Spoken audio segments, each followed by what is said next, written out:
Hello anime lovers, today we have a new story from the Summer Tales, in which our hero Blade appears, who enters the superhero school, and everyone in the school thinks he's very weak. However, they are shocked to discover that he is exceptionally skilled in combat. Not only that, but he has been battling the Demon King for a long time and managed to defeat him. This is our story today, so don't forget to support us with likes and shares. Let's go anime lovers, let's start the story. The story begins and we see in flashback. We see our hero Blade standing in front of the Demon King in a very strange place. He decides to challenge the king and take him down, but the Demon King mocks him, saying he's extremely weak and that he'll defeat him with just one strike. True to his word, the Demon King unleashes a powerful spell and attacks Blade with it.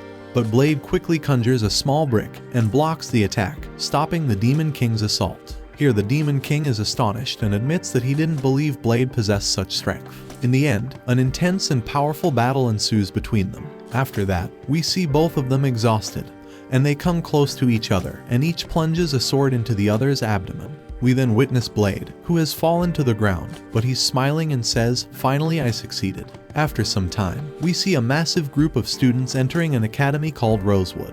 The academy is supposed to be for superhero champions, and they are all super excited to join Rosewood Academy to learn and enhance their combat skills. After that, we see our hero Blade joining Rosewood Academy, not necessarily to train or improve his combat skills, but to make many friends. We then see him strolling around the academy, and extremely joyful. He enthusiastically greets everyone he comes across, to the extent that some students wonder who this unfamiliar guy is since they haven't seen him before. He appears a bit eccentric, introducing himself to everyone and saying, "I'm Blade." Naturally, the students are a bit scared of him due to his strange behavior, but they welcome him to avoid any embarrassment. Blade continues to be friendly, counting the number of present students and exclaiming, "Wow, I'm going to have so many friends." But they eventually realize that he's a kind person. Amidst their teasing, they notice a new student. Her name is Ernest, who is supposed to be the first student in the academy, known as the Flame Emperor. When the students see Ernest, they become very fearful, as she has a reputation for being hot-tempered and disliking jokes. However, Blade remains oblivious to their warnings and rushes towards her to introduce himself. He enthusiastically tells her his name,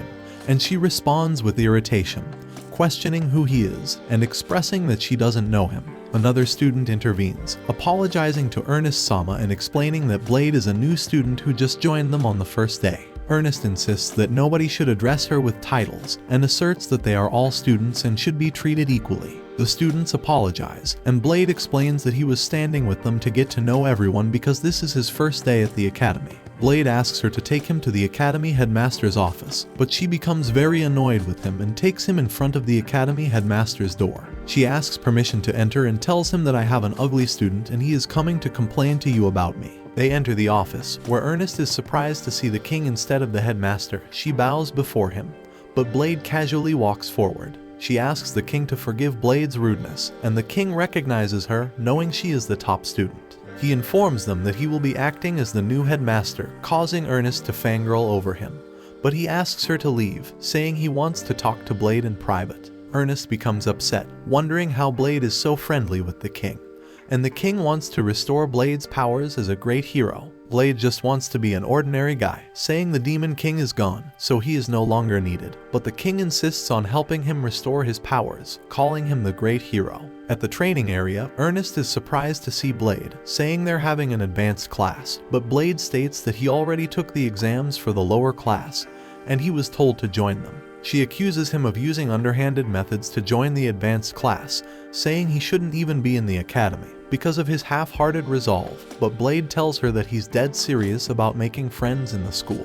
Blade goes around introducing himself to everyone, while Ernest shouts at him to listen to her. He tells her he's listening, patting her head, but she draws her sword, telling him not to do this, and she ends up damaging the wall. The girl tells them that the instructor wants them to assemble, as Blade tells her his name. The girl introduces herself as Sophie, and Blade is happy to meet her while Ernest calls the instructor, saying she wants to test Blade's ability. The instructor informs her that they have something else planned for the day, but she intimidates him, so he ends up accepting her request. They set up a dummy with enchanted armor, and Ernest claims that all advanced students can slice through it. She wants Blade to prove himself to everyone, saying the advanced class is 3 whole levels different. So Blade adjusts his skills accordingly, using a technique to surround his sword with the wind, as he unleashes his Dragon Eater skill, which completely shatters the dummy and even destroys the wall. His sword falls apart, and Ernest wonders who he is. He sees everyone in bad shape, realizing that he just blew all of them away, but he still claims to be an ordinary person. During their break, Blade sits with Ernest, and he calls on his friends to sit with them, but they refuse to join him, so he wonders what's wrong. Ernest reveals that the table is reserved for her, saying everyone is scared of her, as Blade gobbles up his food. Ernest takes back what she said about him, but he can't even remember what she said, so he tells her not to bother. He thanks her for helping him out, telling her they're eating together, so he considers her as his friend. This makes her blush, saying she doesn't mind being his friend. That evening, Ernest thinks about Blade, and she is happy because she just made her first friend. But her sword suddenly starts shaking. In a flashback, we see a young Ernest as she approaches the demon sword. A voice orders her to surrender herself, and she touches the sword, causing her hair to turn red. And since then, she has been hearing voices in her head, ordering her to destroy everything. She has a duel with a boy named Leonard, who charges at her with his lance, but she easily deflects the attack, sending him flying. It's Sophie's turn to fight her, and she can go toe-to-toe with Ernest, but she starts using her fire skill, so she jumps away, admitting defeat. Ernest is about to fight Blade, but she feels a strange energy, causing her to collapse. Blade takes her to the infirmary, where the doctor informs him that Ernest has a curse, so there isn't anything she can do for her. Ernest regains consciousness, unable to remember what happened, so she wonders if she did something awful. Blade tells her that she just fell unconscious, and the doctor advises her to rest longer, but she quickly gets back up, wanting to leave right away. The doctor is against this, but Blade volunteers to look after her, so he carries her around. She starts walking on her own as they see the other students, and she tells him not to tell the other students about her condition. Blade browses the Academy's database, and he learns about the demon sword called Asmodeus. So he approaches Ernest, telling her he knows about her sword's secret. We learn that Asmodeus grants the owner tremendous power, but it has a will of its own. Ernest reveals that she saw the sword under her family's custody, and she laid her hands on it when she was 6 years old, causing the demon's will to flow into her. She's been resisting the urge to destroy everything, and Blade suggests getting Asmodeus to acknowledge her as its owner. But she's afraid that the demon will come to life if she fails. But Blade assures her he will cut it down if that happens. So that evening, she implores Asmodeus to form a pact with her, challenging it to test her strength. A pillar of fire surrounds her, and Asmodeus appears before her. As they prepare to fight, a demon emerges from the pillar of fire, wanting to destroy everything, but Blade eliminates it easily. Ernest feels confident because Blade is there to support her, and she brings out her sword, charging at Asmodeus as he breaks his seal, unleashing a Kamehameha beam. Their powers collide, and the pillar of fire suddenly disappears. Ernest comes out safely, and Blade is very happy about her return. After that, we see Ernest walking into the academy, and the students looking at her, surprised by her changed appearance, which has become much more beautiful. This makes Ernest happy to hear these words from her peers, and they are no longer afraid of her like before. The next day, Blade has a duel with 2 students, and he defeats them without even lifting a finger. Ernest tells him to at least draw his sword, saying he gotta show some respect to his opponents. She asks Blade to look after Sophie, and she reveals that Sophie is always alone, but she obeys any command she's given. Sophie doesn't take any spontaneous action, but since she introduced herself to Blade, Ernest thinks he can handle her. Blade approaches Sophie, saying he wants to help her with her training. But Sophie reveals she has only been taught to throw hands. Blade wants to teach her how to wield a sword, and she tries swinging it, but she can't even cut through a dummy. He teaches her how to make the sword an extension of her body, and he shows it by slicing through the dummy like it's nothing. She catches on quickly and wonders if she can beat Ernest. But Blade tells her that reaching her level ain't gonna be a walk in the park. She tosses the sword and takes Blade down with her bare hands, telling him her body's stronger. She wants Blade to teach her something else. The next day, the king asks him about his school life. Blade tells him he made some friends and mentions Sophie as one of them. The king says Sophie has strength, but she still ain't complete. He reveals that she was created to surpass him. He tells Blade about this artificial great hero project, where some organizations tried to bring out the powers of the great hero by messing with humans who showed potential. They kept calling this human over and over so they could run all sorts of experiments on her. The king spills the beans that Sophie's real name is Sophie Femto, and she is the 12th child of this human named Sophisha.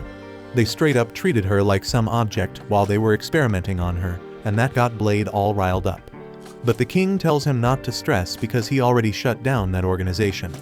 Blade realizes Sophie got robbed of a normal life, and he blames himself for what happened to her. So he wants to help her get that normal life, but he doesn't even know what being ordinary is like. He goes up to the doctor and asks her what a normal life means, and she tells him it has something to do with being young. Then he asks Leonard what youth means, and the first thing that pops into his head is love. He goes up to Jessica and Claire and asks them what people do when they are in love. Claire tells him lovers go on dates together. Blade pays a visit to Ernest and asks her what a date is. She breaks it down for him, but she thinks it's too early for them to go on a date. He bolts out there in a hurry, saying he is off on a date, and Ernest wonders who he gonna be dating.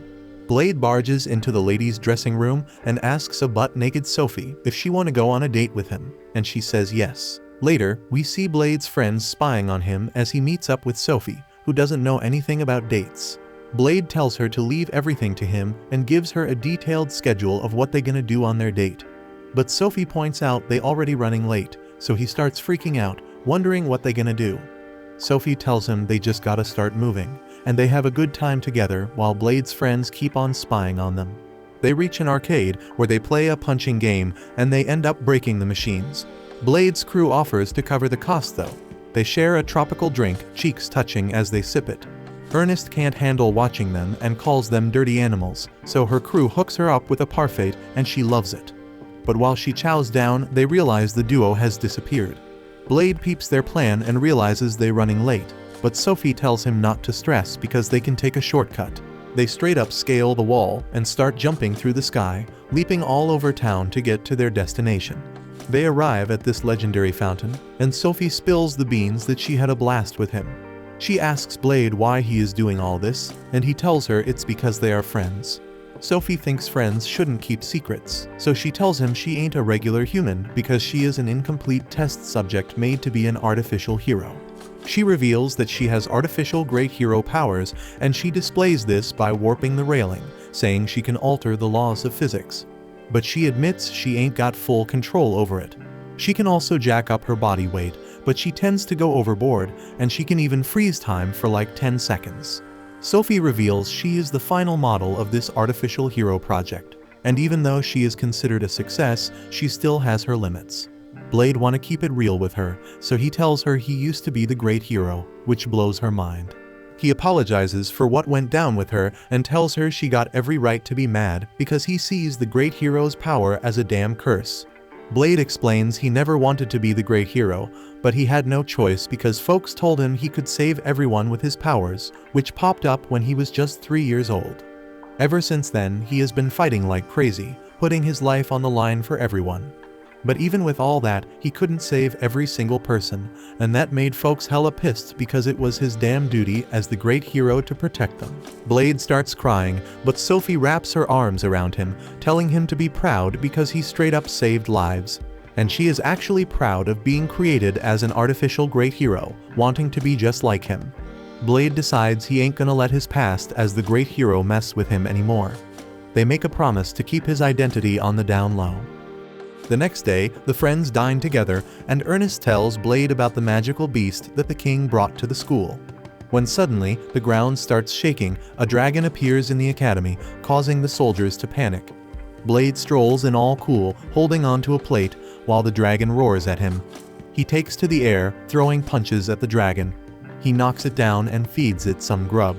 Everyone's jaws hit the floor because he straight up defeated it with his bare hands, but Blade claims he was just a regular dude, saying the dragon was so weak that anyone could knock it out in one hit.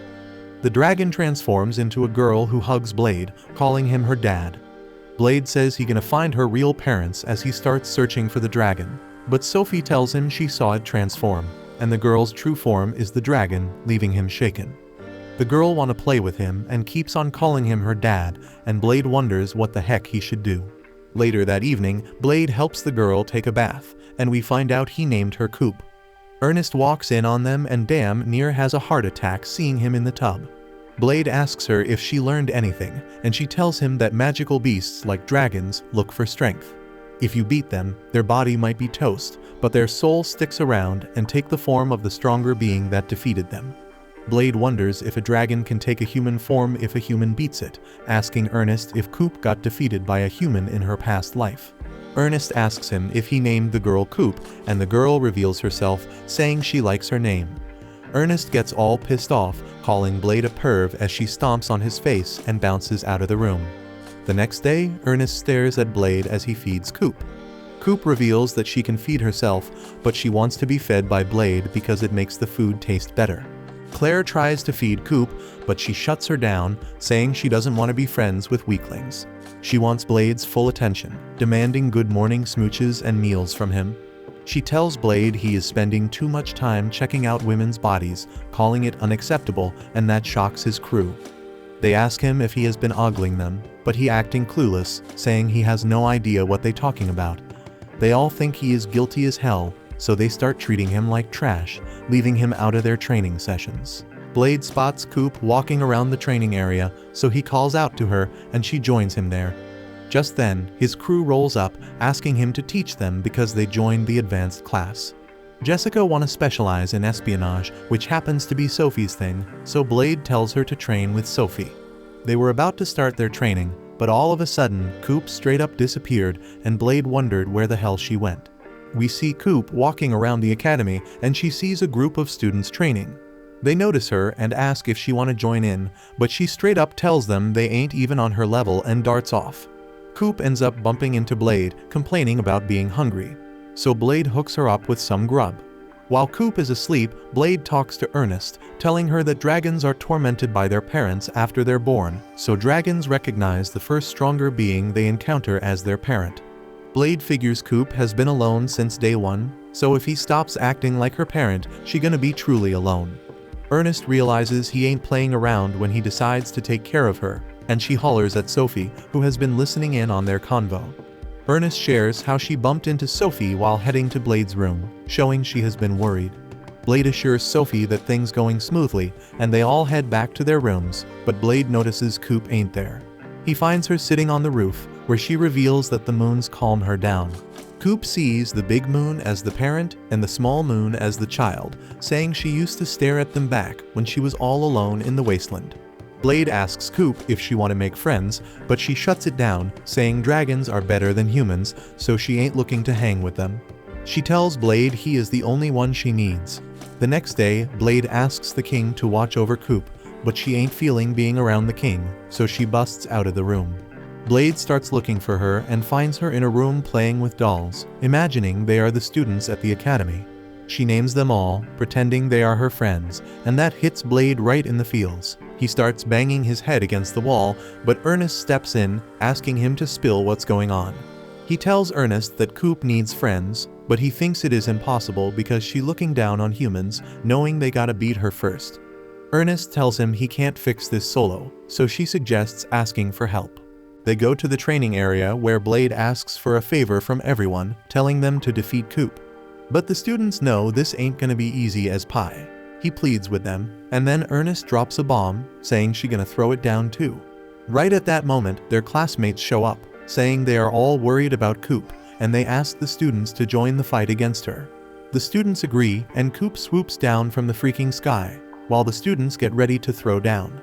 The king watching from above, saying this is the kinda of training he wanna see. His servant wonders if a dragon gonna accept defeat if a whole crew of humans takes them down, and the king tells her that dragons see humans as a whole, so it is still a fair fight. We find out that when the humans captured Coop, she was trapped and couldn't fight back. But Blade tells her things differently now, telling her to see how fierce humans can be.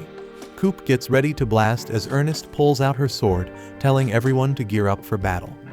Coop attacks with her tail, causing all the students to run, but Ernest lands an attack on her, telling the other students to remember their training. The students get information, attacking her weak spot. The king enjoys the spectacle, but knows their hits ain't gonna break through a dragon's scales. Coop blasts some of the students away, and things start looking bleak.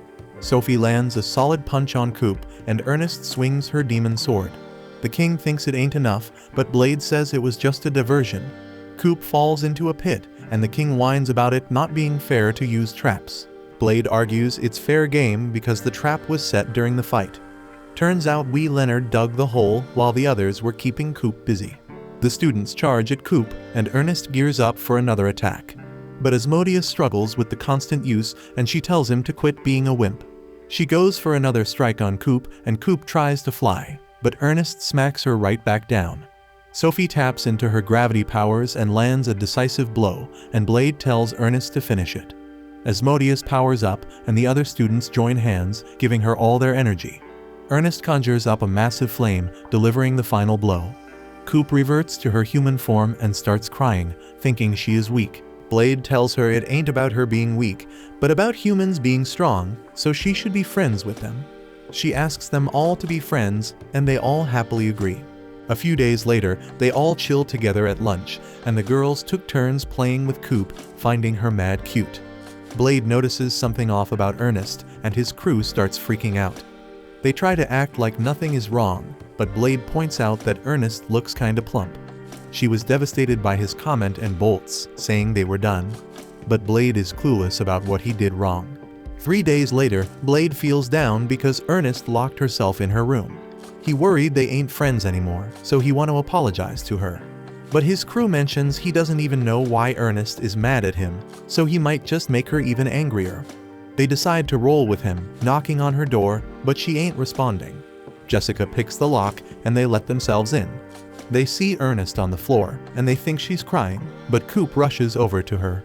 They flick on the lights and realize Ernest ain't crying, she is busy stuffing herself with sweets. She explains that ever since the showdown with Coop, she has been hella hungry all the damn time and got addicted to desserts. Blade asks if they are still friends, and Ernest assures him they are, but she doesn't want him to see her like this. Blade feels relieved and gets ready to bounce, but the girls pull him back, saying they gotta help Ernest. He is clueless about how to comfort her, so Jessica tells Leonard to show him the way. Leonard swears he gonna stick by her side no matter how chunky she gets, but Ernest just straight up punches him away. Blade gives it a shot, telling her that her crew is there for her, so she can lean on them, and Ernest decides to give it a shot. We see they all go for a run, but Ernest's struggling to keep up. They help her with other workouts, and she only gets a tiny plate for lunch. Jessica tells her she gotta cut down on the calories, but Ernest just wants to eat. She spends time sweating it out in the sauna, but when she checks her weight, ain't no change at all. The next day, Ernest decides to try something more drastic. She taps into her sword's power, offering up her own flesh as fuel, and she is engulfed in flames. Her crew shows up, wondering what's going down, and Blade tells them to believe in her. She transforms into a whole new form, and Asmodeus talks to her, saying she has an immortal body that can't be hurt by physical attacks. Asmodeus wonders who they're fighting, but Ernest tells him she did it just to burn off her fat. Asmodeus is stunned, but he notes that this form consumes 1,000,000 calories per hour. Ernest is glad she doesn't gotta work out anymore, but she reaching her limit, and the hunger pangs kicking in again. She loses control, charging at her crew, wanting to devour them, but Blade unleashes a crazy gust of wind, overpowering her, and she goes back to normal.